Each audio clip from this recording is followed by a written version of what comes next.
Hello there people, this is Brucey Be Cool or nintenbruce here, back again with a grisly voice, thanks to whatever bug it is I've picked up, but I've still got enough energy to go through the next Yu-Gi-Oh! Ban list with you guys, and hopefully we can have a good discussion about it in the section below. One thing to pick up straight away isn't even the cards themselves, but the actual timing of the ban list. So 1st of April, fair enough, you know, as Konami have promised, it's a change every 3 months, but then there's going to be a change around at the end of July 13th. Why the 13th? My theory is that this has got something to do with that pendulum summoning. That's my top thought anyway.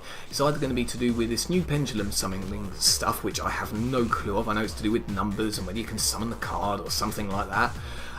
Or something else game-changing is going to be there. I honestly think it's going to be to do with the pendulum summoning, a certain set release on July 14th, and then there's going to be the new rules enforced at, you know, the main Yu-Gi-Oh! Website or whatnot. But what are your guys' thoughts about it? Let me know if I've missed something. But yeah, very, very odd. Runs till July the 13th. Anyway, let's go through the usual stuff. So we'll start off with the newly forbidden, followed by the newly limited, newly semi-limited, and then the newly free cards. So starting off, Morphing Jar 1 and Morphing Jar 2 are now banned. Morphing Jar 2 I'll go through in a second because that's a nice easy one to go through with you guys. But Morphing Jar 1, I think Morphing Jar 1 is going to be to do with two things. One, it's to do with the hand advantage straight away, and two, it's to do with a certain deck type or certain deck types. But in terms of the hand advantage thing, think about it. Ever since Heavy Storm was banned, there's been no drawback in just laying down all your cards, has there? So someone in theory can lay their entire hand, followed by Morphing Jar number 1. Opponent starts, their hand is full of monsters, they summon one, attack, and then they lose all their cards, while the controller of Morphing Jar 1 gets free advantage, and just, you know, it's just crazy, you know, that sort of draw advantage I think they're trying to hammer out of Yu-Gi-Oh! I mean, there's all this drawing stuff that they're trying to take out in terms of unfair advantage. Now the second thing there is the deck types. Now yes, Morphing Jar could be used in things like Dark World and other mainstream decks, but it more than likely actually clogs up the deck. Ever since the Dark World support of the big beastie, Dark World Gates, etc, etc, Morphing Jar has been taken out.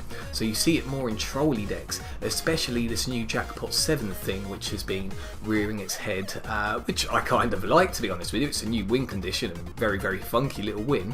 For those of you that don't know, Jackpot 7 is a spell card. And the deal is, when a card effect by your opponent sends it to the graveyard, you can remove it from the game, and if you do that to all 3 of Jackpot 7, you instantly win. So it's a pretty weird condition, but you can imagine with Morphing Jar 1, if you get the right hand, you just send Morphing Jar 1 to your opponent's side of the field with creature swap, and then attack into it, and that's that sort of thing, you know. Now I shall go through Morphing Jar 2 there as well, because that's very, very similar, where if you creature swap Morphing Jar 2 and you don't run any other monsters or run very limited monsters, then you're of course going to get Jackpot 7 into the graveyard and removed from game and then activate its effect. I don't think they banned Morphing Jar 1 and Morphing Jar 2 to restrict deck out decks by any chance, but definitely for this new Jackpot 7 thing. And Morphing Jar 2, there have been some crazy combos lately where you could do infinite burn, you can do weird things. Again, you'd have to look at some videos online, but I think it is to stop those trolley decks, especially Jackpot 7.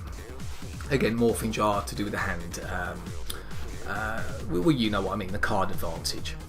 So, moving down now, I think that was it from the forbidden list actually. Yeah, just Morphing Jar 1 and Morphing Jar 2, how about that?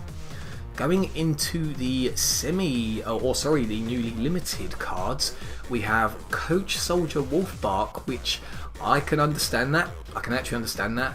You can actually draw into it late game, mid game, even early game, as long as you've got a monster relevant to its effect in the graveyard. And for those of you that don't know, Coach Soldier Wolfbark, when you summon it, you get to special summon from the graveyard a particular type of monster. I forget which, but it can cover quite a broad range, and then instantly XYZ summon or do whatever you fancy with it really. So yeah, that going down to 1 does slow certain decks down, but without restricting it entirely, so I think that's a right choice there. And then we've got the Mermails hit only a little bit, really. To be fair, I think it's a good hit in a way. Mermail Abyssgund, and I think that's how you pronounce it. And what that does is when that's discarded from the hand, you get to special summon out a Mermail monster from the graveyard, I believe it was, I could be wrong. But yeah, special summon out any Mermail monster, and that could be the big beat sticks without any repercussions, which is ridiculous. So that going down to 1 definitely makes it more fairer. But again, I don't think that really hits the Mermail decks at this moment in time. It is a nice hit, but I don't think it's a big enough hit. So moving down, we then have Rekindling knocked down to 1 as well. I definitely agree with that decision. Hits the super synchro decks in terms of Quasar, because with the Larvals getting summoned out crazy like, again you get TG Hyper Librarian. You guys know how Quasar is summoned nowadays. Can be a lot of draw power, and Rekindling just has so much special summoning power, it's ridiculous. You know, that had to go down to 1 or banned, period. So yeah, I think that's quite a good little hit there. And then Infernity Barrier down to 1. I think that's, again, a good hit in a way, as in that is a ridiculously overpowered card, you know. Infernity Barrier's effect was when you, when your opponent, it's like Solemn Judgment in a way, when your opponent activates an effect, whether it be spell, trap or monster. If you've got a face-up attack Infernity monster, you activate it, no cost, and that's it. That effect is gone along with the card, it's destroyed. So I think that's a good hit going down to 1. Again, doesn't really hit Infernities too hard, but that had to be done in my opinion. Going into the new semi-limited now, we have Necroface up from 1 to 2. I think that's a good little sort of trial. Personally, I don't think there's even a big deal about it going to 3. But I think Konami are going to test the waters, especially as Gold Sarcophagus is at 1, so people couldn't go too deck destruction crazy there. And, you know, with the amount of removal which has gone in recent months, you know, it's I'd say I don't think this card is going to really make any decent decks at the moment, or have any real significance in terms of ridiculous loops. Hieratic Seal of Convocation. From what I remember, that just brings any hieratic monster from your deck to the hand. Hieratics, yeah, there can be a ridiculous amount of special summoning. I don't think going from 3 to 2 is too bad. I haven't played Hieratics, but I don't think that's going to affect it too much. Yes, there's not as much search power, but hieratic deck players have still got 2 to use. And again, in the 40 card deck, you're bound to bump into one of them sooner or later. And then the final bit, the free cards, I like to call them, Magical Stone Excavation and Primal Seed. Although they're not game breaking, I think it was right to take them off the list, because there's not really anything that could benefit from these going to 3. Now, I mean, Primal Seed, you've still got Blackluster Soldier at 1, so you can still play it, and yes, you can ram 3 in your deck, but what's the likelihood that you're going to have Blackluster Soldier out and use all 3 of these effectively? It's not, you know, there's nothing really there. Magical Stone Excavation, from what I remember, that was effective in a lot of, say, draw power decks, especially with Exodia and what was it, Magical Library, and getting back your equipped spells like Bamboo Sword, etc. Again, going from 2 to 3, I don't think that's going to make a difference there. So overall thoughts, yes, there's some decent switch arounds, but is it going to affect many decks? No, I don't think so. The main thing it is going to stop is a lot of trolling with Morphing Jar 2.